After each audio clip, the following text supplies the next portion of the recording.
All rise and shout. It's time for What's Trending. Hall for three in the tie. Yeah! Jackson Robinson! Spectacular! What a move! For three again. Yeah! What's Trending presented by BYU Food to Go, the MVP of your next event. One of the bigger question marks for all of BYU athletics right now is what will the BYU men's basketball roster do under the currently constituted staff led by Mark Pope to get ready for the Big 12? Well, we know now one thing. They have added 6'11" transfer out of Charlotte, Ali Khalifa. So, Jerem, how does the addition of Khalifa impact BYU basketball? They got a starting center. I imagine he will start. And they got a guy who provides something to the roster that they did not have the last couple of years. BYU did not have a starting center. They were playing Foose at the 5. He's a power forward. And so this provides some help to Foose. It provides also a guy that can shoot the 3 as the center, which is pretty cool. 38% from 3, and it's not like he was just putting up like 9 threes. 41% of his field goals are 3s. Excellent passer, which is awesome. Yep. A little high-low action, right, with Foose. BYU still needs some other guys, but I like the fact that he can finish with both hands. He's Egyptian. He's Muslim. He joins Foose and Atiki in that regard as Africans who are Muslim at BYU. So there's a nice contingent and core of those guys, which is pretty cool from a human standpoint. From a basketball standpoint, certainly provides some scoring and rebounding and shooting and passing. It's like all these awesome things. Probably needs to work on his lateral quickness. When he gets switched, that may be an issue at times. But I really like what Ali Khalifa adds to BYU basketball. We were calling for the need for a center, and BYU has responded with one of the top 100 guys in the transfer portal, according to ESPN. He's not going to qualify as your prototypical rim protector. That's more of Atiki's role, right? Just that sheer athleticism and his length. So Khalifa's not going to be, the major shot blocker, but you brought up his ability to share the ball. I've talked to multiple people around this whole Khalifa recruitment, and they think that his best trait is his ability to share the ball. Oh, watching his highlights, he's an unbelievable passer. Like, incredible. Like, compared to, and I almost hesitate to even bring this up, but the people I spoke with were like, he passes kind of like Jokic does for the Nuggets. Let's go older, Arvydas Sabonis. I was like, wow, Arvydas Sabonis. Really good passer. I've heard him compared to Mehmet Okur, longtime Jazz man in some ways, and his ability to stretch the defense and shoot the 3. Yes. So a finesse big man, but I love that he's being tabbed as a great passer. I think that fits perfectly into what Mark Pope wants to do, because he always talks about the ball getting sticky, like, no. Enter and then kick it back out, like just move the ball. This is the perfect big man for what Mark Pope wants to do in not having the ball get sticky, too much dribbling, and now you're forced into a bad shot late in the shot clock. We saw that a lot this year. If you have a great ISO player, it doesn't matter if it's sticky. But BYU doesn't have a great ISO player. Not right now, but that maybe brings us to what does BYU need next. If you got Khalifa, you got your big man and everything that he can do. Starting 5. Okay? Yep. What does BYU next need in the transfer portal? Both you and I believe it's just a dominant scorer. Whether it's on the wing or whether it's a point guard, I don't care, Jeremy. I don't care where they play on the guard line. Just somebody that's going to come in and be like, I'm the dude, and I'm going to take probably the most shots, and I'm going to make the most shots. Like, can BYU go find that type of, dog, that A-type personality to come in and do that Barcelo. guy? Yeah. Like, BYU was a projected 6th seed with AB on the team. They were a 6th seed with AB on the team, and at least went 3 rounds into the NIT, right? You need that guy. Probably needs to be a point guard. Who's the backup point guard? Is it Trey Stewart? Starter certainly is Dallin Hall.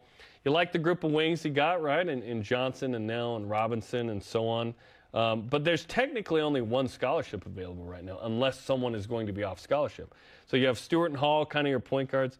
Saunders, Toulson, Nell, Johnson, Robinson, Jake Wallin off a mission, who's married to Harvey Lungy's sister, by the way, so there's a connection. Noah Waterman, and then the bigs are Foose, Atiki, Khalifa. Waterman's not a big. He's a wing who happens to be 6'11". So if there's only one scholarship left, you need to go find a double-digit scorer for sure. Someone who, Rudy Williams was good, but someone who's even better than I think Rudy was. That's what you're hoping for. You also anticipate that certain guys will take a step forward. That Jackson Robinson perhaps can be the leading scorer on this I think he's got team. a huge ceiling. That Foose continues to evolve. Dallin Hall takes the next step as a guy who can be kind of a hopefully 14, 15-point-a-game guy, but also run your offense. Can Trevin Knell change things for BYU? Can he stretch more defenses? Can Trevin Knell knock down 1.5 threes a game on average, or 2? That would be awesome, because to me, Trevin and Spencer Johnson are your 2 best shooters on this team. We went in and hung out with Trevin and got to know some of the new analytics in a story that's going to come out here Super soon. cool, by the way. And Trevin knocked down 81 out of 100 wide open threes. Like, just really good stuff, right? Obviously, it's different in the game. But, yeah, and, Jake Wallin can come along slowly. They don't need him to be something like they needed Richie Saunders and Dallin Hall to be something. Tanner Toolson kind of got injured, wasn't used a ton. Can he be something? Yeah. Is this team more interesting? Absolutely. In fact, they're so interesting that this morning, Joe Lunardi has them as next out in his latest bracketology. Which is very interesting. Well. Very interesting. Have we buried the lead, Jarom? We did Have bury we the buried lead. the lead with Lunardi? Wait a minute. Which is crazy. Wait, does Khalifa make that much of a difference? Is it BYU in the Big 12? Like, what is that? Khalifa certainly helps. I'm excited about him. That's great. I do want to say I am disappointed, that BYU did not get our Utah State guy, whose name escapes me. Stephen. Yeah. Ashworth. Thank you, Stephen Ashworth. He's going to Creighton. I am bummed about that, because here's a kid who wanted to go to BYU, who went to Utah State, who had a chance to come to BYU. He chose Creighton. Apparently got a big NIL deal perhaps there. Well, listen, I mean... But I am concerned that Utah Valley kid who wanted to come to BYU at high school got away. That's a bummer. And that is the first win by Creighton over BYU this year. Yeah, the only win by Creighton over BYU this year. But, I would have really liked him, and I think he would have answered the, hey, scorer, point guard question. That would have been nice. So that one hurts, honestly. Well, apparently Creighton put out a very, very, very healthy NIL deal that BYU was never going to be able to compete with. And Creighton probably has more money and more juju in that regard because they just went to the Elite Eight. I would hope BYU basketball can match Creighton, who does not have a football team. What if that number's up around $500,000? I know Creighton basketball is amazing. If that number's up around $500,000, it's like Creighton's going to beat out most power programs in that regard. And if that's the case, I get it from Stephen Ashworth's standpoint. It's a lot of corn in Omaha. I just don't like the idea that BYU, I would like to hold down Utah County a little stronger, is what I... For sure. I'm with you on that. Like, how does that guy get away, right? It's tough. I think the long-term success of BYU is built on kids who want to be at BYU. Right? And kids who are local and kids who aren't local who want to be at BYU.